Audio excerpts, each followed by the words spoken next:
You see the CGI monkey movie Robbie Williams made 115 million, or had a budget of 115 million but only grossed 4 million? Yeah. We can talk about that actually, that's an interesting topic. Nah, it just doesn't even seem fun as a joke. I don't know who Robbie Williams is, and it's just a very odd idea for a movie. It opened to 1 million from 1,300 locations, resulting in a disastrous $813 per screen average.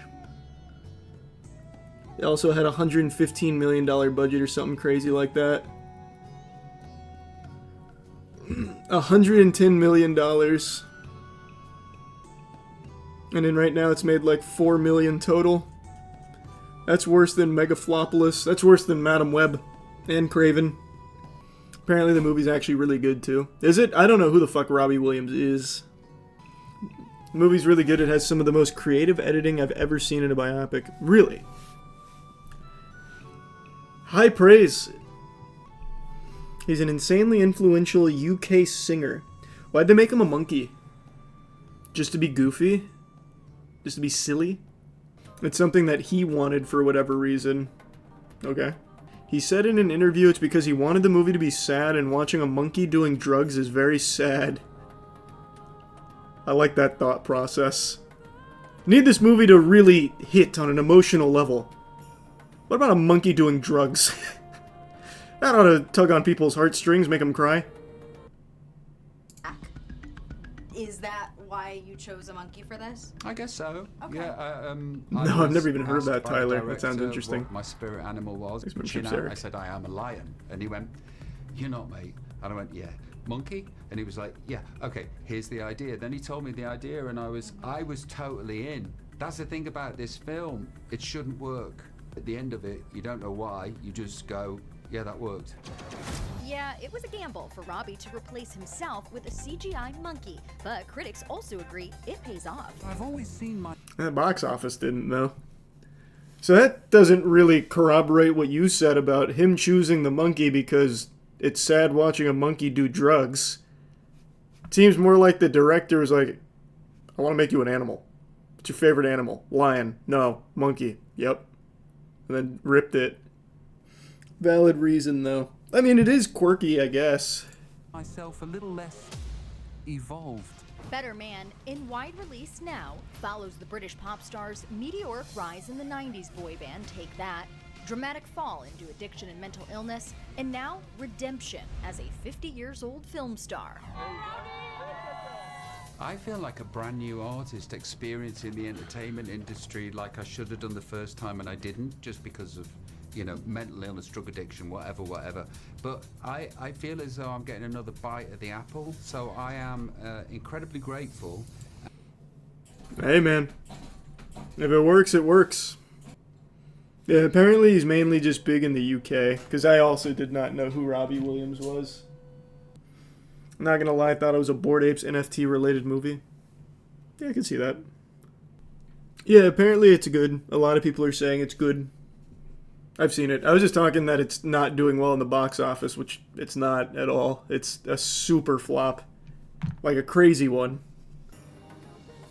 He's here. Did you see the Jonte Porter update? He was apparently texting bettors in a group chat during games and telling them whether he was going to play or not. The text messages got released. Jonte Porter texted co-conspirator and gambling scheme during game. This is the guy who got banned from the NBA for his betting and fixing games, basically. In both instances, there was abnormal betting volume on the under in multiple statistical categories for Porter. Porter was removed from both of those games early. In the Clippers game, it was due to an eye injury. In the Kings game, it was because of an illness. Hinnon was the fifth co-conspirator arrested in the case outside of Porter, and he received a screenshot of a text from Porter from a different co-conspirator the next day. Text message was apparently sent from the Raptors locker room on January 22nd. He was taken to the locker room to have his eye examined, and he sent a text saying he didn't expect to play more in that game, a game he started. He did note that under certain circumstances, though, he would attempt to post statistics. But if it's garbage time, I will shoot 1,000,000 shots, he wrote. A screenshot of that text was sent to Hinnon the next day. Wow. Porter told 2 others involved in the scheme, January 26th, that he would remove himself from the game that night with the eye injury. Information was then allegedly shared with Hinnon and led to a wager of $3,700 on Porter, recording fewer than 4.5 rebounds. He was also sent along another message from Porter that read, "Hit unders for the big numbers. I told co-conspirator 2, no blocks, no steals. I'm going to play the first 2 to 3 minute stint off the bench. Then when I get subbed out, tell them my eye is killing me again." Hinnon bet $3,700 through a proxy, according to the complaint filed against him, and who federal prosecutors did not name, that Porter would not reach the 4.5 rebounds total listed for him in 1. Wow. Yeah, that's pretty egregious. Very particular. Well, yeah, he's basically just fixing games for a big payout, which from his position is super stupid because he's already in the NBA making a ton of money. A $3,700 wager for, let's just say, 25 grand is just not even worth it. It's just straight up not worth it to someone like him. He threw it all away for actually nothing. Well, less than nothing. Wonder what his contract was worth. Let's see, I don't remember. I don't think he had like a superstar contract, but he had a few million. He signed a 1-year, $2 million contract with the Bucks. His average annual salary was $1.8 million. His first salary was $250K. His second salary was $2.3 mil. His third, $350K. Fourth, $420K. Yeah, so, okay. He wasn't pulling in like the multi-millions per year, but that's still a lot. It's still enough to not need to do shit like this. He probably made money from sponsors and deals too. I wonder, did he have any sponsors? I don't know if he was at a high enough caliber for that.